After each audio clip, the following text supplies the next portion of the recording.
Welcome to Snyder's Inc., where the fun never ends. Reactions, gaming, and more with Josh as your friend. Tune in, buckle up, it's a ride you don't wanna miss. Snyder's Inc., let's dive in, feel the ultimate bliss.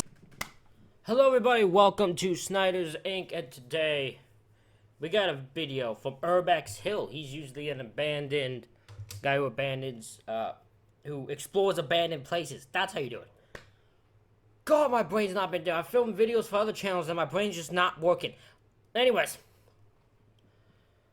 Urbex Hill has a video, a different type of video. Four most disturbing YouTube rabbit holes. And I thought, you know what? We'll go give him a reaction. Hopefully he's okay with it. Hopefully. If he isn't, I hope he'll let me know if he's not. But we can get right into it. Ladies and gentlemen, hit the like button, hit the subscribe button. Comment what you think down below. Let's go. There's a YouTube channel called Briscoe Park, and at first glance, it seems like just another urban exploration channel. Okay. The videos start with someone recording as they explore various abandoned locations at night. The eerie high quality of the recordings are so good, it immediately pulls you in. At first, the video makes you think it's just a regular night exploration. But the more you watch, the more you start to notice strange, unsettling details lurking just out of sight. When you start watching more of the channel's videos, it becomes clear that something much more mysterious is going on. These aren't just eerie explorations. You start to realize these videos quite literally need to be deciphered. At the very beginning of the first upload, you'll notice the word barrel. And if you read the description of the video, it says, "Submission statement, barrel mostly contained. Minor disturbances detected. Follow-up not required." Then roughly 2 minutes into the video, you see a barrel, and if you pay attention closely, you'll notice a series of letters and numbers quickly flash on the bottom of the screen. Now, here's the strange part. If you type the code in on Google search, it takes you to a CIA website. What? When you go to the site, you're met with a CIA document that was declassified in 2014. When you scroll down, you see the mysterious text saying, "Is ours only one of 3 universes?" which is linked to Project Stargate. Okay, hold on. Okay. So, I don't know what the theories are on what this rabbit hole is. My guess is this just a person having some fun. Like, because it's a person who, maybe this is what I'd assume, explored bunch of abandoned buildings, right? And then decided, you know what, there's a bunch of these, let's make mine stand out. So we're going to put a bunch of numbers for, like, this person explores, like, is into CIA, is into a bunch of random shit, right, besides exploring. And they just kind of link it so people have places to go, and it leads to other shit, which leads to videos like this. That's my assumption. But it's a very long process for that, so, because I can't think of why else anyone would do this. Because it's not like the CIA is gonna be doing something using fucking expanding exploration videos. The Stargate Project was a secret US government program that investigated psychic phenomena, particularly remote viewing, which was the ability to see distant locations using extrasensory perception. It was funded by the CIA and other US government agencies aimed at gathering intelligence during the Cold War. Also, at the beginning of the video, you see the word source, followed up with 1310-73-2. If you type that in on Google, the search brings up Sigma Aldrich sodium hydroxide, which is highly corrosive and very dangerous to humans, and is most likely what's supposed to be in the barrel. But I can't figure out the connection between this barrel and Project Stargate. The next video, tape 5, the description says submission statement. After further review, I was being watched, follow-up not required. And later on in the video, you can see he was indeed being watched by some creepy figure.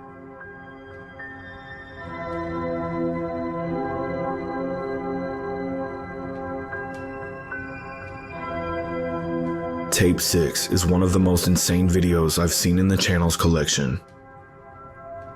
The person behind the camera is looking at old pictures on the wall when he suddenly runs out of the house.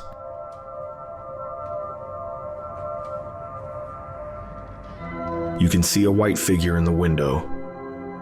But if you pause the video at the right time, you will see the strange figure sitting on the couch. Each video is unique, yet follows the same premise with an undeniable connection between them all. It feels like the person behind the camera is on some kind of mission, investigating specific sites while being watched by something. The deeper you go, the more questions arise. I don't know if this is as deep as you think it is, my friend. Chris, Urbex, I don't know if you want to call. I know your name's Chris, who's behind this. I don't know if it's as deep as you think it is. I could be wrong. Maybe I'm not watching every tape, so I don't know. Maybe I watched every tape, I'd see the connection and why I think it. I just think this guy kind of maybe either having some fun at knowing people dig into shit, or he's just kind of losing his mind a bit. Who is this person? What are they looking for? And what exactly is following them? I won't spoil too much here because I have a feeling this is just the beginning of the Briscoe Park story. But I encourage you to check out this channel for yourself because this is definitely one of the most interesting channels I've come across in a long time.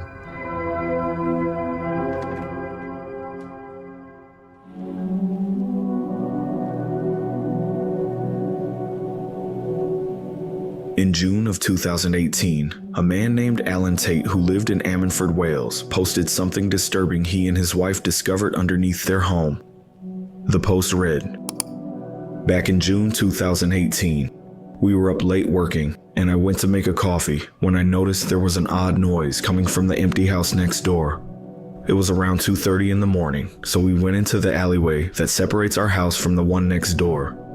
We could hear a machine running for around 10 minutes. Then the machine would pump something into the drain.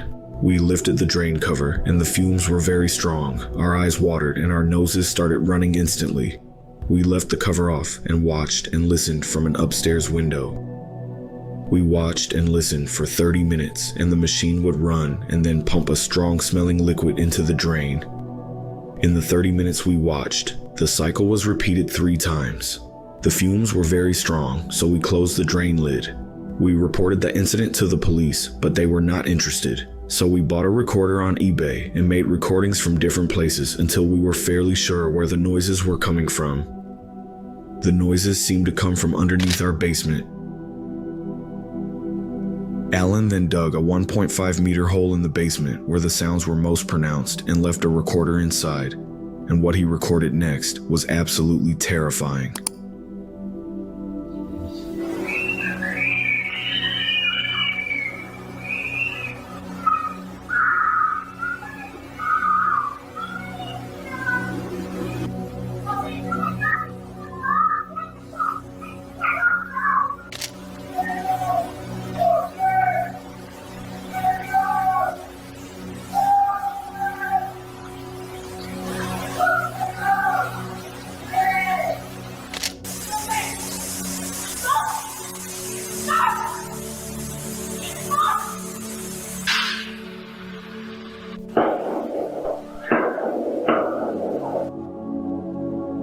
According to Alan, the audio captured the screams of women and children coming from under his home. Notably, the recorder placed... Why'd you censor children? Is children not allowed to be said? Why would children censored? That's something YouTube algorithm-wise I don't understand. I don't know why children had to be censored then. outside his home did not pick up these noises, confirming that they originated underground. The disturbances were so severe that Alan Tate and his wife eventually refused to stay in their home. Instead, they put the property up for sale and have been living in their camper van since 2018.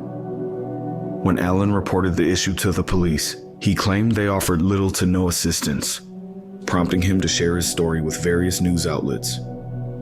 He then created a YouTube channel where he uploaded the eerie recordings of the unsettling noises captured from beneath his home. Over the next several months, he continued to leave the recorder in the basement to capture the strange sounds and voices. But most of the audio he recorded is just too disturbing for me to play here on YouTube. Alan believed there was an extensive network of tunnels beneath the town of Ammanford, with part of it running under his house. Alan believed these tunnels were being used to smuggle humans, drugs, and weapons throughout Ammanford. Strangely enough, there happens to actually be an extensive tunnel system that runs all underneath town known as the Ammanford Collieries. In 1891, coal mining began in the area and didn't stop until 1976. 85 years of mining in this area led to the vast tunnel system that runs beneath Ammanford, all of which are completely abandoned. You can still see images of these mine shafts online, but most of the entrances seem to be sealed off from the public. His home sat behind the storefront of Sophia Nails, and since he initially heard the noises in the alley and near the store in front of his house, he contacted the owner, a Vietnamese woman named Thanh Thanh Tran, to ask about the strange underground activity, but she did not reply. And from here, the story takes a very compelling and disturbing turn. Oh? Thanh Thanh Tran, who is now the director of T's Nails and Spa in Swansea, is married to Quang Lam, who is the leaseholder of Heaven Nails. Here's what's crazy. In September 2018, Quang Lam was arrested along with 22 others in a major police raid targeting one of Wales' largest illegal cannabis operations. The investigation uncovered at least 15 cannabis factories and more than 30 storage facilities across Wales linked to the gang. This operation mainly involved Vietnamese nationals smuggled into the country and exploited young workers who were lured with promises of jobs at nail salons, only to be forced into dangerous unpaid labor in drug production. Quang Lam eventually received a 5-year prison sentence. So, I can quickly figure out what the hell's going on now. I don't think there's much of a rabbit hole here. I just figured this one out pretty quickly. I had the people they were smuggling in do the fucking work in the basement. I'm assuming the shots that were fired, you can hear, was someone who argued against doing the job and was taken out. I mean, if you're running a fucking drug thing underground, you ain't taking no risks. Given the established network of underground tunnels in Ammanford and the documented smuggling activities in the area, Alan's account of mysterious sounds emanating from beneath his home appears entirely plausible. As Alan's story began to capture public attention, he was contacted by Gareth Edwards, one of the co-owners of Sophia Nails, who urged him to stop linking the noises to the area behind the store and asked where the tunnel entrance was. Alan even used sonar to locate the tunnels. Here's a recording of the conversation they had. These tunnels, I mean, have they given any, where do they run? How far, and would you say, have you got any info on that? They go from the back of the building, well, they go from the side of the building to what appears to be underneath the orbit, somewhere across the front. There appear to be two parallel ones. And how accurate is this, the sonar thing? What are we getting on it? Right, the sonar is accurate in as much as it will tell you depth. So I know the depth of the base, but I don't know how high the tunnel is. You can see people, you can see a person anyway, going through it, yes you can, but you can't tell whether it's a tunnel that they've crawled through or a tunnel that they're walking through. Where are they getting in? So I told Gareth where the entrance was. I kept it to myself. I didn't tell anybody else.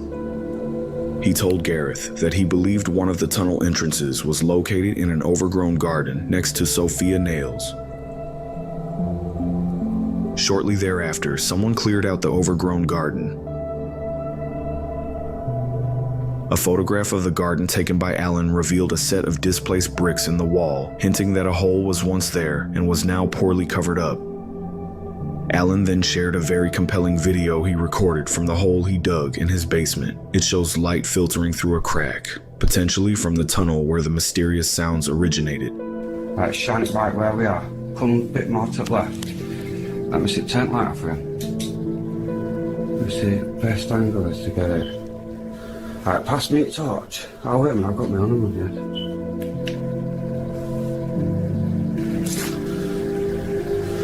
Where that wire is going through. Ah, there we go, look. Now you're getting it as well. The police dismissed Alan's evidence of an underground smuggling operation as nothing more than a routine noise complaint.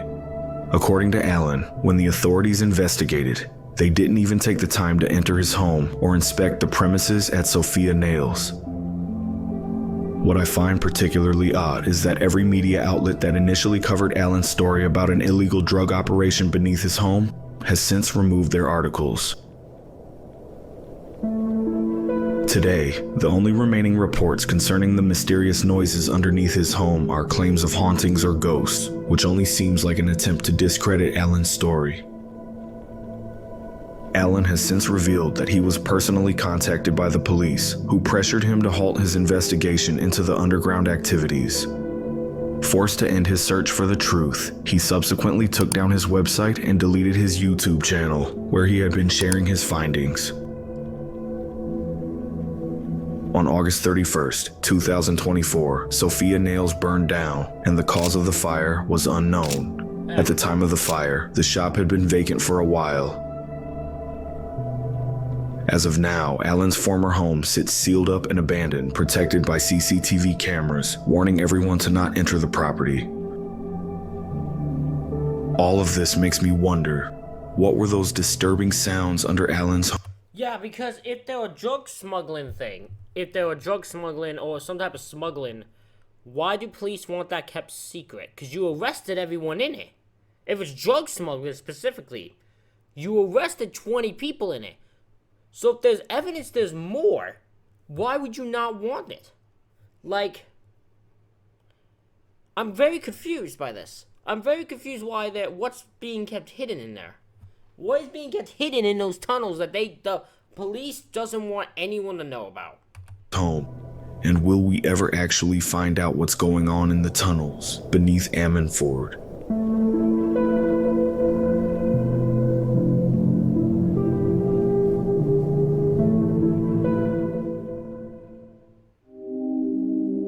If you type in Otrevdamina on YouTube, you'll see a video with a scary looking thumbnail uploaded by a YouTube channel named Creepy Videos. The channel consists of random scary videos and creepypastas that have been posted online many times, most of which I've seen before.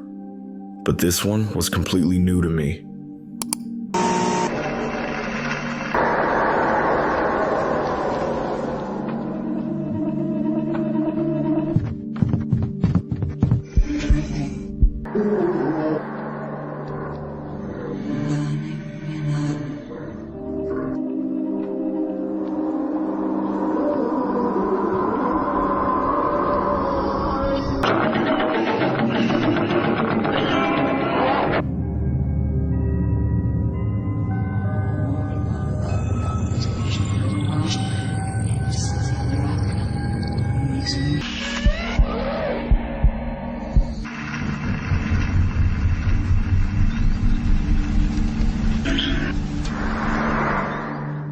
At first, I wasn't Nope, I don't like the look of that. Nope, I don't care if that's even just something completely just a weird creepy video. I don't like it. sure what to make of it. Out of curiosity, I googled Otrevdamina. I came across a website called Secret Files Fandom. According to the site, the video is simply a compilation of vintage film footage from the 20th century. One segment features a scene from the 1932 film, The Blood of a Poet. One of the more unsettling parts of the video was this person. I had no idea who or what this was, so I searched YouTube, and I eventually stumbled upon this video.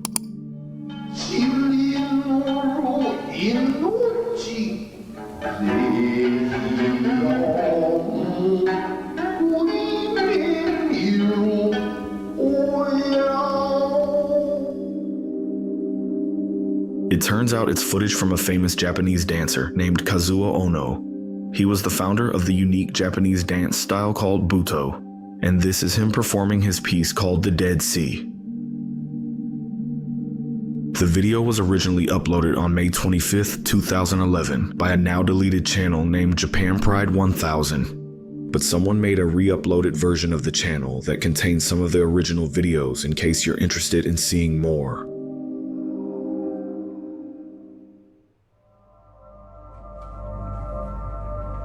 "14 years ago, a YouTube channel under the name Francine..." Okay, I know this story. I know this one completely. I know who this is and what this one is, so this one's fine. I know this story. Dancer began uploading a series of strange videos featuring a woman dancing with a creepy, uncanny-looking mannequin. I love you too. Starry Valentine, you're my starry Valentine.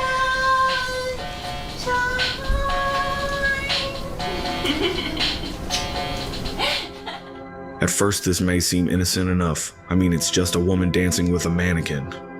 However, a disturbing post emerged on Reddit explaining those familiar with Francine's story claimed that this wasn't a mannequin at all, but rather the mummified body of her deceased partner. That's not true. According to Reddit, Francine Dancer was once a rising television performer, known for her eccentric acts alongside her beloved partner. Together, they created a unique show that, while unusual, had a dedicated following. But when her partner passed away, everything fell apart. Their show was canceled, and with it, Francine's lifelong dream of becoming a star was shattered. Unable to cope with the loss, she made a desperate decision and stole his body before it could be buried and brought it home. There, she preserved him as best as she could, refusing to accept that their time together was over. This story is even ridiculous to people who don't know, like people who try to claim this story. This sounds ridiculous. I don't even know why you went with this theory. In her mind, the show had to go on. She began filming videos for a YouTube channel, dancing with what appeared to be an uncanny, lifeless mannequin. To her, nothing had changed. They were still performing, still together. For years, the unsettling videos went unnoticed, just another odd corner of the internet. But when stories began to spread about the mannequin's true identity, the truth unraveled. Police eventually intervened, uncovering what Francine had kept hidden for so long. The body was recovered, and Francine was taken into custody, and her tragic obsession finally came to an end. Now, obviously, this story sounds fake. However, things took an unexpected turn when someone posted a link to a TV show made in 2001 that showed Francine performing with her drag queen girlfriend, named Crystal. Crystal's tall, slender build was strikingly similar to the mannequin seen in Francine's YouTube videos, right down to the hair color and length. This discovery seemed to add credibility to the chilling No, this is bullshit story. story, prompting people on Reddit to investigate further, and it turns out the story is fake. Francine Dancer was a familiar face on Hollywood's public access television, captivating audiences in the 90s with her bizarre dancing and singing routines. She not only performed on TV, but also did interviews and performed at various local bars, which helped her become wildly popular in the 90s. One of the most memorable parts of her act was a peculiar mannequin she used on stage, a prop she affectionately named Starry Dancer. The videos she made were never meant to scare anyone. They were simply a continuation of her offbeat, quirky performance art. However, the dim lighting and the mannequin's uncanny look sparked some wild false stories online. Despite the rumors, her show was a genuine celebration of her unique style, which continued airing until 2018.